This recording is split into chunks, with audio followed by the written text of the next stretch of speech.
It's crazy that we're the richest country in the world and we have a declining life expectancy. It kind of didn't make sense to me that U.S. citizens were leaving the country to go get an experimental gene therapy. Often in places that are unregulated, questionable quality control. Exactly. So what we did was we passed a law that allows patients to access and use therapeutics that are post-phase 1. That opens up the window for people to try longevity therapeutics. This is like one of the things I am so frustrated with about the way that stem cells are being used in this area.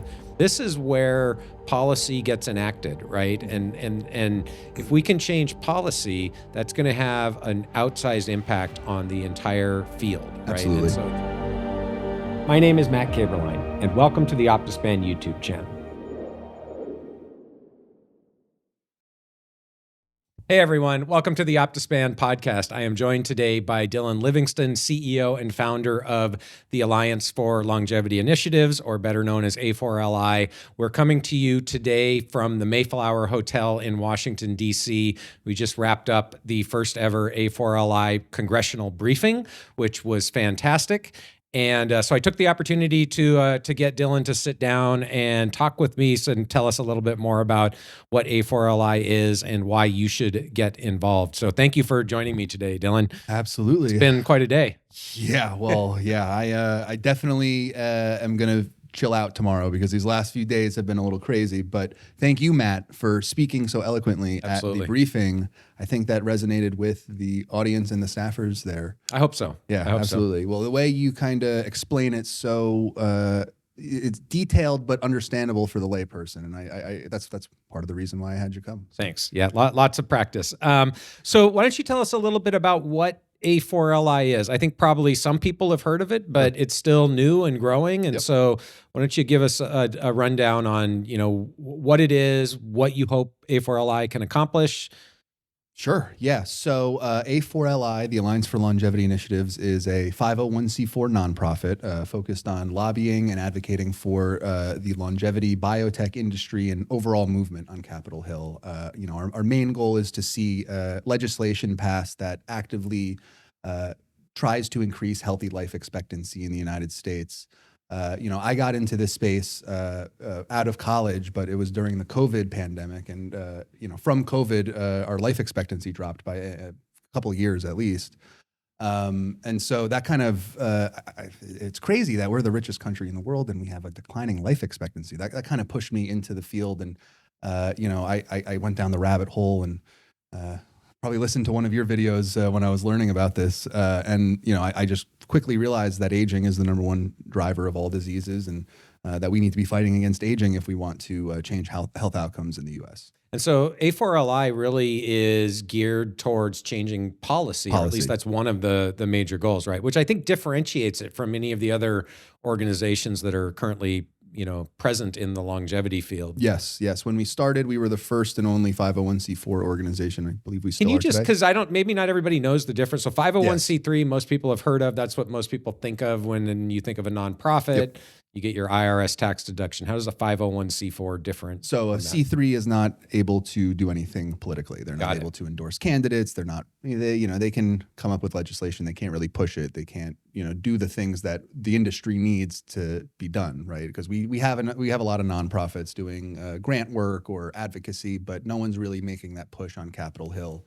And so that's why I saw the need for a C4, which has the opposite issue. We are not able, unfortunately, to get our donors' tax write-offs, but we are able to do these really important political advocacy initiatives and lobby the government. So that's why we went with a C4. Originally, we were gonna do a PAC. That's how we were gonna start out, but we added that on to the end. Just for those of you who don't know, a PAC is an entity that gives money to candidates, support candidates when they're running for election. Right. Cool. And so A4LI founded as a 501c4. Mm-hmm. When did that happen? So I started this journey in early mid 2021. I came into this field completely new, green. I didn't know anybody. LinkedIn is really one heck of a tool. I think that's probably how we synced up. I just, for 2021, I connected with anybody with the name longevity in their LinkedIn profile. but you got some interesting folks that way. Absolutely. Well, what I started off with actually was I created a white paper of like 6 questions, and every conversation I had, I shared it with whoever I spoke to, and that kind of helped us craft some of the initiatives that we're pushing for. I mean, everybody I spoke to in that 2021 timeframe was talking about more funding, talking about the need for FDA reform, and so that we as an organization seek to translate the needs of the longevity industry into actionable policy. So hearing what the industry needed was a really great way to kind of start off, and it gave us our first initiatives to push for. Yeah. So actually, I want to ask you a question, because you use that word industry. We're starting to hear more people talk about the longevity industry. The event today was clearly well represented by longevity biotech and a little bit by longevity healthcare. Where do you see A4LI fit in terms of policy relevant to industry versus, academic basic research versus more clinical practice? Yeah. So, you discussed this a little bit today, but, the NIA Division of Aging Biology is severely underfunded. There needs to be more money going towards foundational research, but there also needs to be more focus in the FDA and through organizations like ARPA-H. Yep. And, we heard Dr. Ling talk yesterday about the Valley of Death. Getting biotechs and longevity biotechs over that hump so where they can be used in clinical practice it is the goal, right? Obviously we want better tools and better therapeutics and drugs. But we also want to take the things that are possible today and get them into the hands of patients as soon as possible. So we do both. We have a main focus with the NIA, trying to get them more money, also refocusing them, reorienting them. I think you spoke about this a little bit today, but there needs to be a kind of change in mindset, I believe, at the top of the NIA. And so that's part of it. But the other part is engaging with the FDA so that we can get things into the hands of patients. Yeah. So faster. Really at every level, right? At every level. There's a need for, like you said, more funding, whether that's new funding or reprioritization, rebalancing. There's a need for support for biotech companies. Maybe policy at FDA can help there. I think there are opportunities there. And then, like you said, I think critically important, how do we get these therapies to people, right? And how do we help as many people as possible in clinical practice? Right. And so one of the things I think that's really fantastic, like A4LI is really new and has already gotten a couple of wins. And so I think maybe a lot of people don't know about this, but maybe you can talk about some of the successes so far. Sure. So, I said I started my journey with A4LI in 2021. We didn't get everything together until the beginning of 2022. So if anybody asks, that's when I count the start date as for A4LI. So January 2022, our first main goal as an organization is to put together was to put together a longevity science caucus in the House of Representatives. Longevity science is something that very few staffers and members of Congress have even heard of. So putting together a sort of special interest group in the House was a great way to spread awareness and kind of identify our champions, right? Identify the people who are the members of Congress that could push this initiative forward. So that took me about a year. It was really myself going around to all these different congressional offices, kind of figuring out who could be a supporter, what messages resonate with who. Obviously you're not going to talk about you're more likely to talk about funding NIA with a Democrat versus FDA, right? You'll probably talk about the FDA with a Republican. So I figured out in that 2022 the talking points. Yeah. And I identified the people who could lead this forward. Congressman Tonko was the first person I spoke to. He was on board right away. It took us a while to find our Republican co-chair, Gus Bilirakis, but he spoke today. And they both spoke today. And I was really impressed with what they were saying. Absolutely. They get it. They get the message. So I think they are both going to be very good advocates for longevity. Absolutely. And we have an additional body underneath those co-chairs with, we have four members. We're supposed to have 4. The Speaker of the House debacle caused a delay in announcing that. Politics is crazy. It's just crazy. But 3 or 4 other members, we'll call it 3.5. And all of them are on the appropriate committees to actually make change. Congressman Tonko and Bilirakis are both on Energy and Commerce. That has a jurisdiction over Health and Human Services. And so, just in terms of where they're placed in their other committees, they're uniquely positioned to help us move this initiative forward too. So we found a great group, bipartisan too, right? It's hard to get things through that are bipartisan, but absolutely. But longevity should be something everybody can get behind, especially healthspan, right? Right. Do you have a goal for how big you want the longevity caucus to grow to? There's hundreds or even thousands of caucuses in the House of Representatives, all for different interest groups. And there's like a sweet spot between being too small to, get attention and too big where, membership kind of doesn't mean anything anymore. I would like it to be 20 or 30 really good longevity inspired politicians. We don't want people just signing on just because they're signing on. We want them to be really engaged and passionate. We have the 6 right now. It's more than enough to get stuff done, but obviously we're always trying to grow the membership, raise awareness, get more people involved. That's gret. So it's just forming the bipartisan longevity science caucus, huge win. And then there was also an initiative in Montana. That A4LI was involved in, right? Yes. So, I in my first year of doing this in 2022, I went around to all the conferences. I kind of got a feel for who everybody was. It's great to meet people in person. And I saw that there are a number of other efforts to kind of go to other countries and get more, experimental therapies into people, right? There's the one in Honduras. There's Montenegro I went to. I know there are other hot spots, but it kind of didn't make sense to me that U.S. citizens were leaving the country to go get an experimental gene therapy. Often in places that are unregulated, questionable quality control. Exactly. And it's, look, I'm not a billionaire or millionaire, and I don't have the money to go get an experimental gene therapy. But if I did, I'd rather stay in America. So in late 2022, we linked up with State Senator Ken Bogner in Montana. And I kind of floated. I made the pitch, the longevity pitch. He's a supporter and really into it. Yeah, actually, he put out a series of tweets just recently that if you haven't seen this, check out Montana State Senator Ken Bogner on Twitter. Very much. I could have written those tweets. He understands. That change is needed. Yeah. And I think he's understanding that healthcare and the country is changing. And he's a former Marine as well, and so I think he also thinks about the geopolitical race. Right. And so we talked about it a little bit today. We want these therapies to be made in the U.S. Right. The aging demographic problem is a problem worldwide, including in America. It's probably a little less bad in America, but it's still bad. And we want to be the one controlling this market, not some other country. So I think he kind of likes that aspect of it. He understands that healthcare needs reform. Montana, I think you wrote this in a tweet, 60% of Montanans are living with a chronic disease. Right.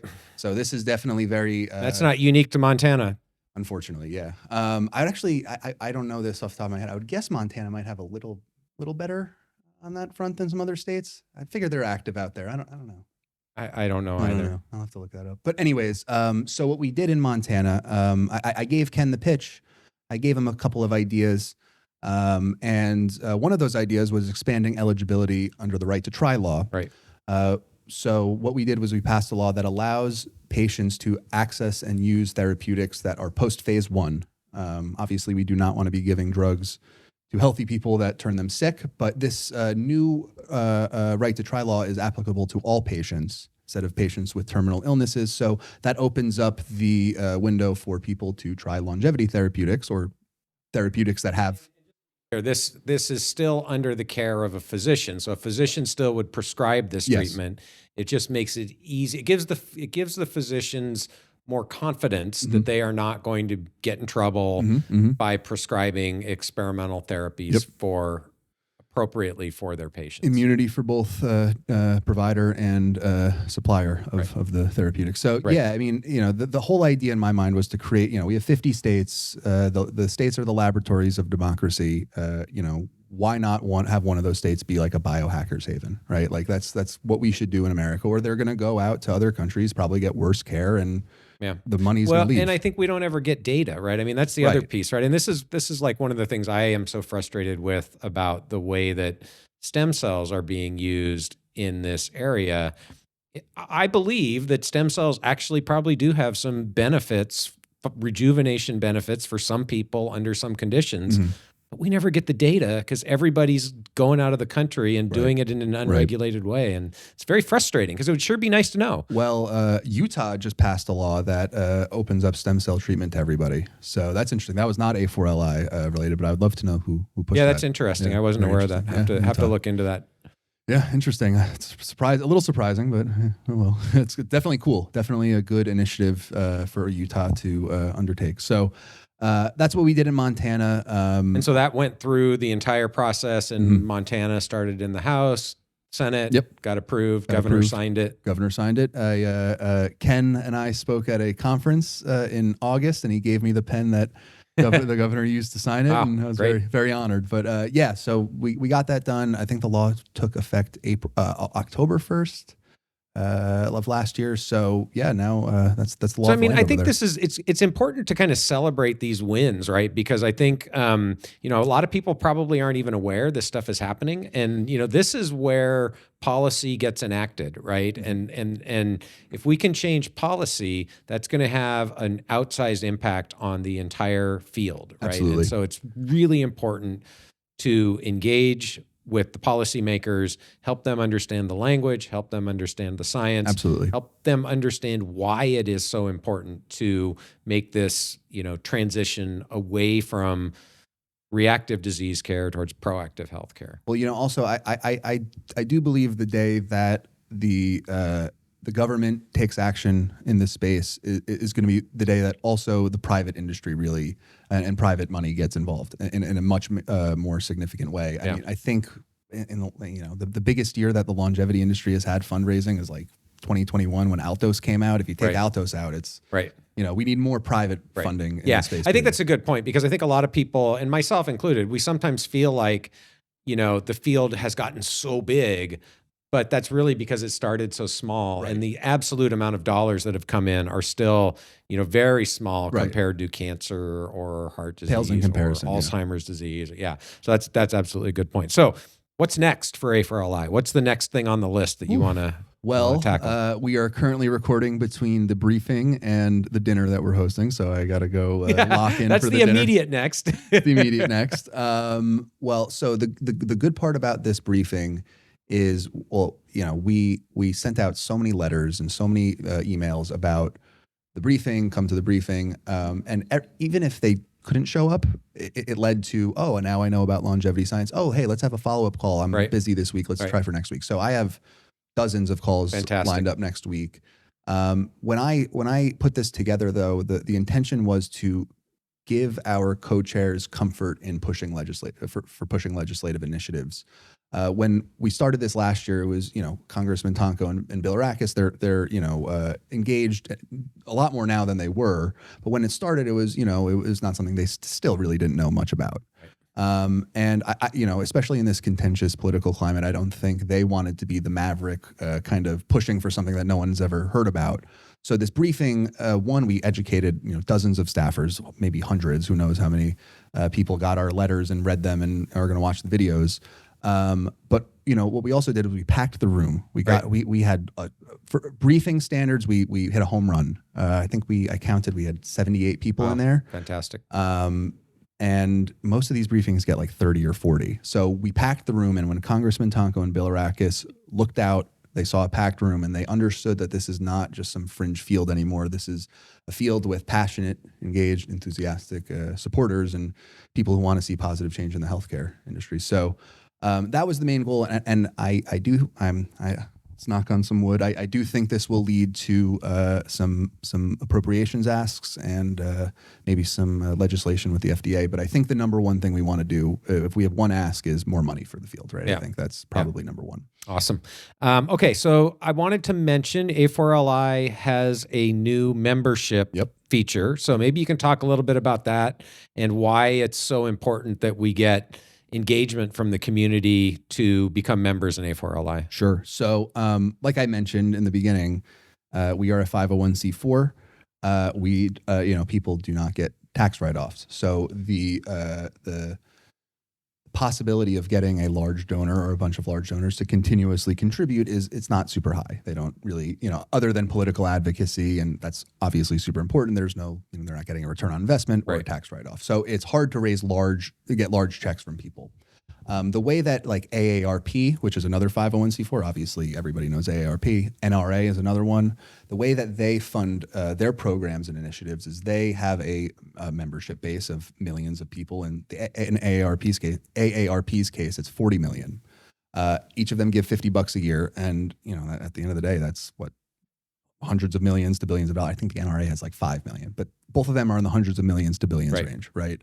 And what they do is they offer, you're a card carrying member of AARP, and with that card, you're able to get discounts, 5% off on the Best Western, whatever it is. We're trying to do the same for A4LI. So what we've released in the last 2 weeks is a new membership system, $50 a year. I'm hoping that's a number that is doable for most people.